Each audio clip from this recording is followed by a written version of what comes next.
नमस्कार, welcome to IIT ITP student channel. आज का जो डाउट क्लियरिंग सेशन होने वाला है वो बहुत खास होने वाला है। एक स्पेशल हमारे पास कमेंट आया है RIE से। तो चलिए कंप्यूटर स्क्रीन पे चलते हैं और देखते हैं क्या है वो कमेंट। तो भाई हमारा कमेंट तो जो बच्चे ने लिखा है वो लिखा है, सर मेरा एडमिशन RIE में स्पॉट राउंड में मेजर मैथ्स से हो चुका है।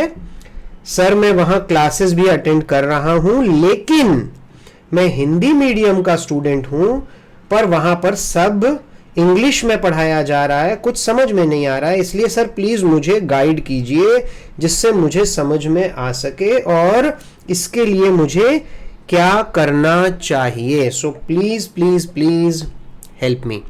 ओके फाइन, कमेंट तो हमने पढ़ लिया। अब चलिए सबसे पहले तो मेरे बच्चे a very very congratulations to you. मुबारक हो, आपका selection one of the best institutes in India उसमें आपका सिलेक्शन हुआ है। आपको पता हो ना हो, हम जो टीचर फ्रेटर्निटी के लोग हैं, जैसे बीटेक के लिए आईआईटी एकदम बेंचमार्क है इंडिया में, उसी तरीके से टीचर एजुकेशन के लिए, बीएससी बीएड के लिए या बीए बीएड के लिए RIE भोपाल हो, RI अजमेर हो, RI भुवनेश्वर हो, RI मैसूर हो, ये एक बेंचमार्क इंस्टीट्यूट होते हैं, बेस्ट इंस्टीट्यूट्स होते हैं। सो वंस अगेन कॉन्ग्रेचुलेशन, मुबारक हो, स्पॉट राउंड में आपका एडमिशन हो गया है, आपको मैथ्स मेजर मिला है, congratulations.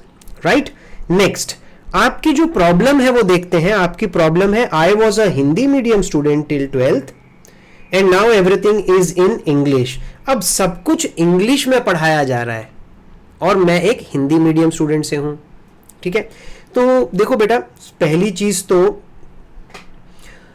I was an English medium student, मैं खुद एक इंग्लिश मीडियम स्टूडेंट हूं, तो मैं वो समझ नहीं पा रहा हूं। मैंने बहुत कोशिश तो की, पर मैं वो हिंदी मीडियम का दुख पूरी तरीके से समझ नहीं पा रहा हूं। वो सोचने के लिए मुझे शायद ऐसे सोचना पड़ रहा है कि मैं अगर इंडिया का हूं और मैं मान लेता हूं जर्मनी चला गया और वहां पे सब कुछ जर्मन लैंग्वेज में है, जो कि मैंने शायद कहीं छोटे क्लासेस में 3rd 4th 5th में थोड़ा बहुत सीखा था, तो जो अब पढ़ाया जाएगा वहां पे अंडर ग्रेजुएट में मेरे लिए समझना तो बहुत ही ज्यादा मुश्किल होगा।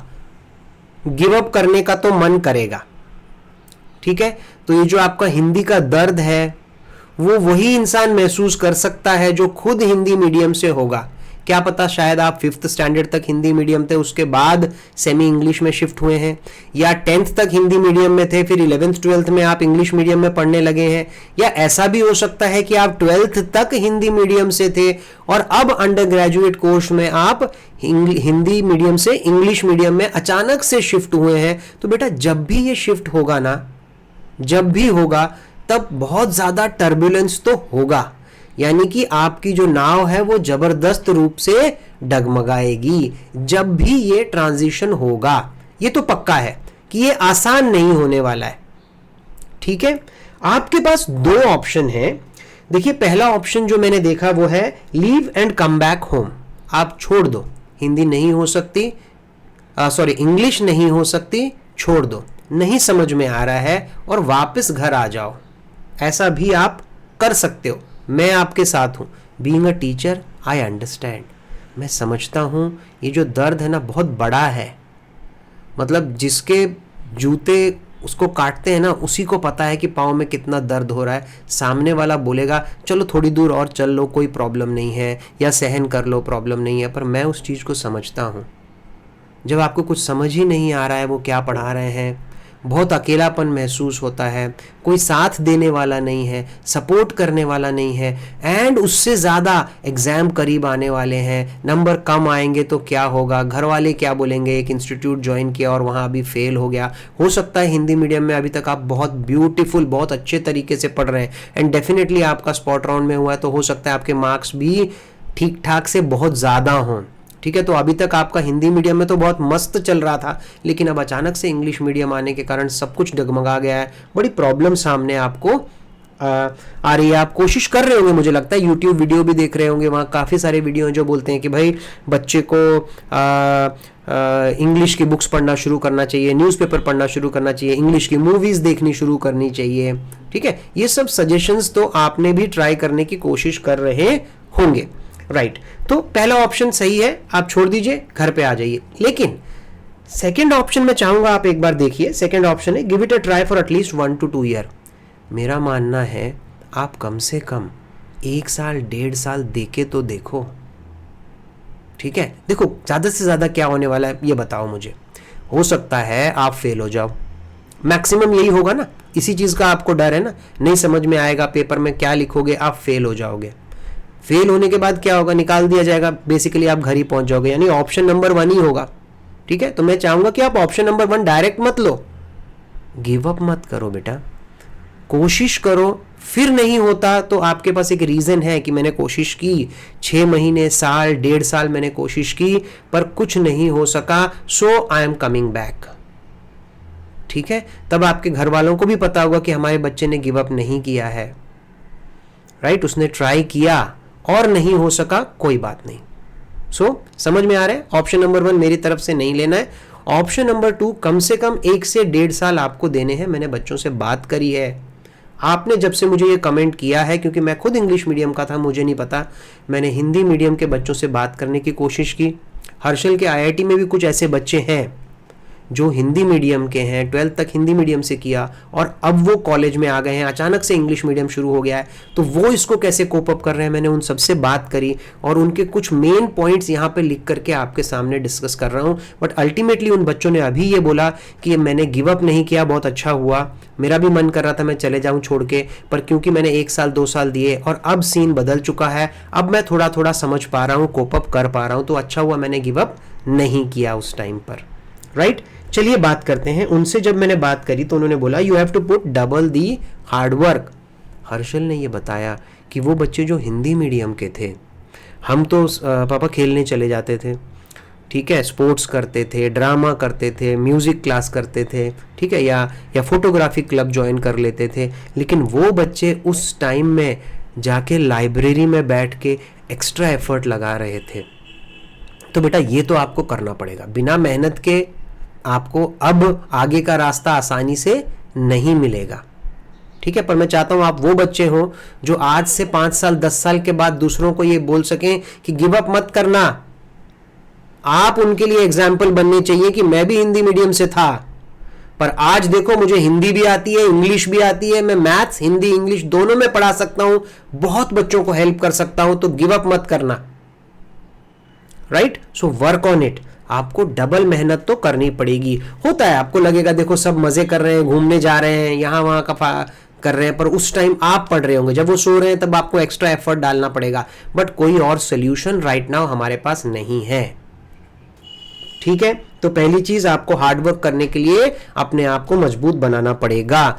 दूसरी चीज, make friends with south Indian students. ये एक बच्चे ने मेरे साथ शेयर किया, उन्होंने बोला कि साउथ इंडिया के जो बच्चे होते हैं उनको या तो उनकी लोकल लैंग्वेज आती है या तो इंग्लिश आती है, उनको हिंदी नहीं आती। और नॉर्मल कम्युनिकेशन में अगर आप नॉर्थ में हैं, आप RI भोपाल में हैं या RI अजमेर में हैं, कम्युनिकेशन की लैंग्वेज बेसिकली हिंदी होती है, तो उनको वहां पे बड़ी डिफिकल्टी होती है क्योंकि उनको इंग्लिश आती है, हिंदी नहीं आती। They try to cope up. और आप दूसरी बोट में, आपको सिर्फ हिंदी आती है, आपको इंग्लिश नहीं आती, तो ऐसे बच्चे के साथ आप जरूर दोस्ती करने की कोशिश करिए अगर अवेलेबल है, क्योंकि उसको सिर्फ इंग्लिश आती है, तो आपको उससे अगर कम्युनिकेशन करना है तो इंग्लिश में ही करना पड़ेगा।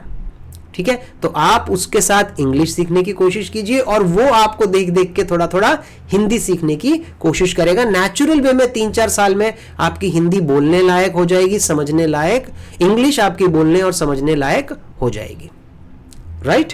ठीक है, और क्या मुझे पता चला, बोला ये तो ठीक है, ये तो हमें पता है कि एक्स्ट्रा टाइम आपको लाइब्रेरी में देना है, पर किस चीज में देना है।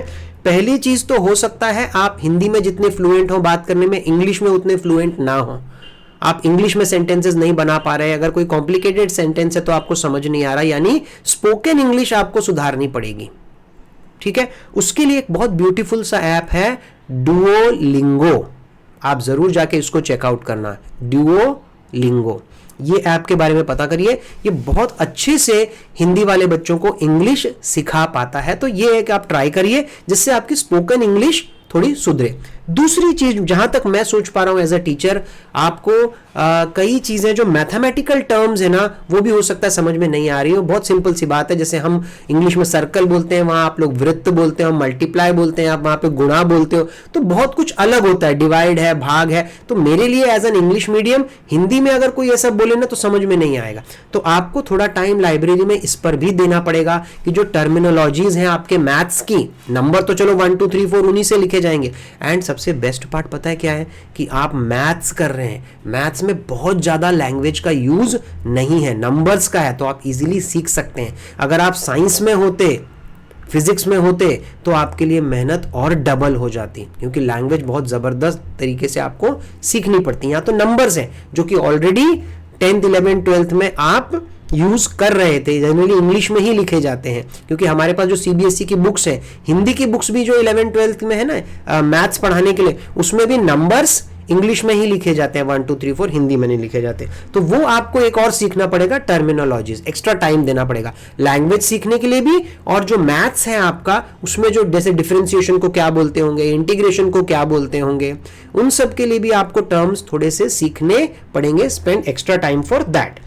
और क्या बच्चों ने बताया, उन्होंने बोला कि आपको लर्न करना पड़ेगा एआई, आर्टिफिशियल इंटेलिजेंस धीरे धीरे अभी इंप्रूव हो रहा है, करेक्ट। जैसे गूगल ट्रांसलेट हुआ, तो आप गूगल ट्रांसलेट अगर नहीं जानते तो जाके सीखिए, ताकि आप हिंदी को इंग्लिश में और इंग्लिश को हिंदी में कन्वर्ट कर सकें। अभी तो काफी एडवांस हो गया है गूगल ट्रांसलेट, तो आपकी काफी हेल्प करेगा। आजकल तो ऐसे मोबाइल है कि आप फोटो खींच लीजिए, वो इंग्लिश में है तो वो उसको हिंदी में ट्रांसलेट कर देगा, कोई दूसरी लैंग्वेज है उसको भी वो हिंदी या इंग्लिश में ट्रांसलेट कर देगा ऑटोमेटिकली। तो ये जरूर सीखिए और इसका फायदा उठाइए। दूसरी चीज, train AI apps like ChatGPT etcetera to convert English to Hindi. AI बहुत जबरदस्त तरीके से डेवलप हो रहा है, चैट जीपीटी 1 2 3 4 पता नहीं क्या क्या आ गया है, जेमिनाई, हर्ष बहुत कुछ बताता रहता है कि एआई में बहुत डेवलपमेंट हो रहा है, और वो उसका बहुत यूज करते हैं प्रोजेक्ट्स बनाने के लिए, असाइनमेंट करने के लिए, या किसी क्वेश्चन का आंसर ढूंढने के लिए। तो डेफिनेटली आप भी इसी जनरेशन के हैं, तो हिंदी हो या इंग्लिश हो, अपने चैट जीपीटी को इस तरीके से ट्रेन करो कि उसमें अगर इंग्लिश डालूं तो उसका वो प्रॉपर हिंदी में कन्वर्ट करके आपको प्रॉपर आंसर दे, कम गलतियों के साथ, राइट। तो चैट जीपीटी भी सीखिए और उसको यूज करके देखिए, बार बार यूज करिए। जितना ज्यादा यूज करेंगे ना, उतना आप उसको अच्छे से ट्रेन कर पाएंगे, वो आपको उतने परफेक्ट स्पेसिफिक आंसर्स दे पाएगा। तो हो सकता है ये सब चीजें करेंगे ना, तो आपको डेफिनेटली इमीडिएट तो कुछ रिजल्ट अच्छे नहीं आएंगे, मुश्किल होगी थोड़ी सी, बट मुझे लगता है 6 महीने साल में, जैसे बच्चे बोलते थे कि हमें डिफिकल्ट लगता था, डिफिकल्टी काफी कम हो गई है, और 2 साल के आसपास तो हमारी ऑलमोस्ट डिफिकल्टीज खत्म हो चुकी है। Now we are able to understand everything. तो मैं आपको पहले ही बोल रहा हूं, डिफिकल्ट है पर आसान बनाया जा सकता है, और सिर्फ आप ही इसको आसान बना सकते हो, ठीक है। तो बेटा गिव अप नहीं करना। आपके लिए मैं भी हिंदी में एक कोट लेकर के आया हूं, आपके लिए पढ़ूंगा मैं। वो लिखा है, तुम चलने का हौसला तो करो, दिशाएं बहुत हैं। क्या बोला मैंने, ध्यान से सुनना। तुम चलने का हौसला तो करो, दिशाएं बहुत हैं, और आगे सुनना, बहुत इंपॉर्टेंट है, कांटों की फिक्र मत करो, कांटों की फिक्र मत करो, तुम्हारे साथ दुआएं बहुत हैं, तुम्हारे साथ दुआएं बहुत हैं। So we are all there to help you, so don't give up बेटा। हिंदी हो चाहे इंग्लिश हो, it is just a language, you can learn it. जब एक छोटा सा बच्चा हिंदी सीख जाता है, उसके आसपास वाले हिंदी बोलते हैं, इंग्लिश बोलते हैं, तो वो इंग्लिश सीख जाता है। तो आप भी ये बहुत आसानी से, आसानी तो नहीं, मुश्किल तो होगी, पर आप जरूर कर सकते हो, ठीक है। तो मुझे जरूर मेल या कमेंट में लिख के बताना ये सारी चीजें आपको ठीक लगी, इज इट फिजिबल, आप कर पा रहे हो, और कितना इंप्रूवमेंट आपने किया है, ठीक है। तो इसी के साथ हम आज का ये डाउट सेशन क्लोज करते हैं। आप देख रहे थे IIT ITP स्टूडेंट, और मैं हूं आपका ITP एजुकेटर। नमस्कार।